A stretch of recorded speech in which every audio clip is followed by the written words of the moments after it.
Guys, and welcome to Wellness Wednesday. My name's Amy. I'm a program assistant at Bagot, and I wanted to talk a little bit today about mental wellness during the holidays because we're kind of in the throes of the last couple here with Christmas and New Year's. And I don't know about you, but we've had a little craziness in our household. You know, there were plans set, and this is how it's going to be.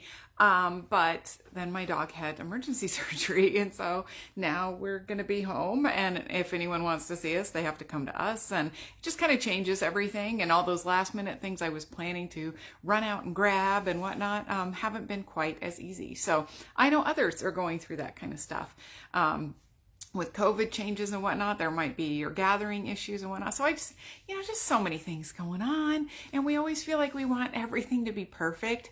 And I don't know that that's even a possibility. I mean, really. So here were kind of 5 things that I picked up that were helpful. The first thing is loneliness. A lot of people kind of struggle with that during this time of year. And it can get exacerbated because everybody's busy. They're trying to take care of all their stuff too. So be intentional and set some times with your friends and your family to talk with them and to visit with them and ask for help. Don't be afraid to reach out and tell people, hey, look, I need someone to, chat with, schedule a time or just say when you have a moment, can we Zoom? Can we get on the phone? Whatever. So you can also organize times to get together if you're still, wanting to do that, gather with other people, maybe just in small groups too. But don't be afraid to reach out and realize too that as people are busy, it's not that they don't love you.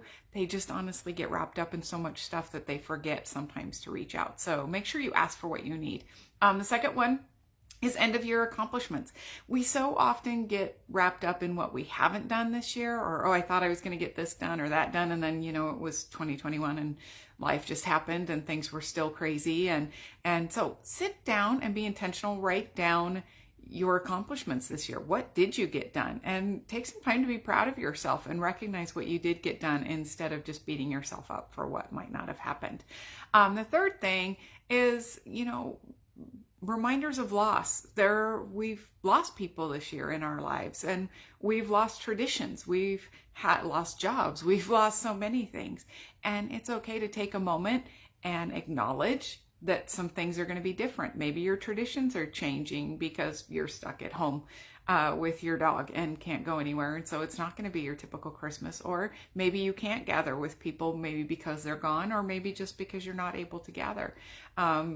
There may be too much travel involved in that kind of thing. Whatever it is, take a moment to let yourself feel all the feelings, whatever it is you need to do, and get through those. Don't try and do that whole, it's the holidays and so I just need to be joyful all the time and can't experience my actual feelings and go through those. Honor your feelings and experience them when you need to.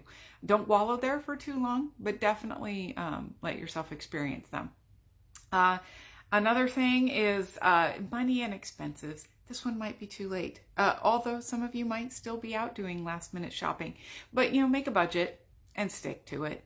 It just don't overextend yourself. It's never worth it to overextend yourself. You're the only one who's going to pay for that. People will still love you without gifts. If they won't, that's their problem. That tells you a lot about them, doesn't it? So don't overextend yourself. Make that budget and stick to it. And that's in, all sorts of things, not just gift buying, but food buying and, what you're doing for yourself. I might be a little guilty of the I bought 1 for you and 3 for me kind of thing sometimes, and I need to not do that. Anyway, last one we're going to talk about is family and friends. Set boundaries.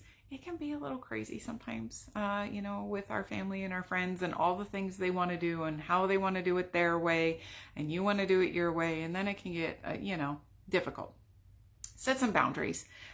You don't have to make everybody happy. And let's face it, that is not even possible no matter how many times we tell ourselves that we would like to do it. It can't be done. You can't make everybody happy. So do your best to make yourself happy. Now I'm going to throw in just a couple here at the end, but feel free to add in the comments things that you do to help with your mental wellness during this holiday time. If you're traveling, get to the airport early, Make sure you pack. I know Mindy's going to be like cracking up at that one right there. Make sure you get packed, or at least know what you're packing kind of in advance to help with that. What else can we say? You don't have to go crazy with your wrapping. I love to, but you know, if it's in a bag, that's fine too. You know, just those things that sometimes completely stress us out. Make sure you're getting some healthy foods in. Get a little vegetables in there every day. I know it can be hard to do when all the goodies are out and everybody's bringing you cookies and whatnot, but try to get some healthy food in there, and hydrate. Make sure you're drinking water, not just eggnog. And not just spiked eggnog or whatever else you're drinking. Just make sure that there's some water going on in there. Keep yourself hydrated and get some movement. Be intentional with that also. I know those who are in very cold climates. We're lucky in Arizona. It's beautiful right now to go out in the middle of the day and do things outside, but in colder climates, it might be a little more difficult. So be intentional. You know, make some plans of what you can do to do activity. There's still lots of great classes online that you can do. So participate in those, but just be a little active. Again, I hope you all have wonderful holidays. If you have an idea to help with that holiday stress, add it into the comments below. And I hope you all have a wonderful holiday season, and we will see you again next week. Bye.